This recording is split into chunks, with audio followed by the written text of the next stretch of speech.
Grabe ang pagkakahatak ni Efren sa cue ball at napakaganda ng preparasyon. Pero ito pa ang mas maganda dyan mga idol.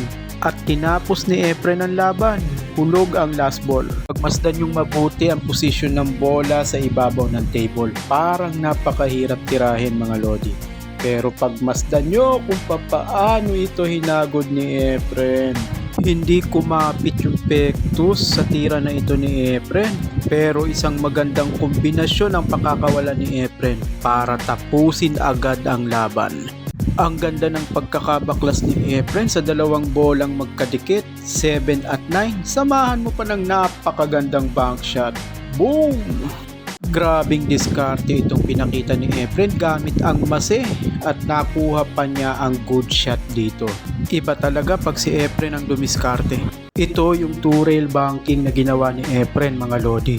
Tignan nyo naman yan Suwabing suwabe ang pagkakatira dito ni The Magician at talaga namang hulog na hulog.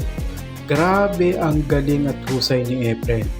Kombinasyon ang titirahin dito ni Efren at dalawang bola ang hinulog niya dito. Ginamitan pa niya ng backspin para sa magandang preparasyon. Pagmasdan yung mabuti ang posisyon ng bola para sa isang nakakamanghang trick shot. Wow! Grabe!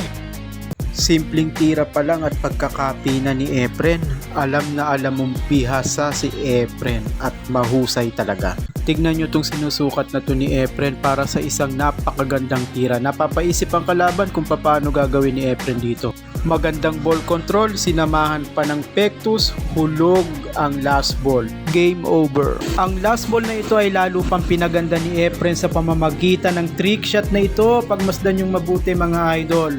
Boom! Sobrang ganda talaga.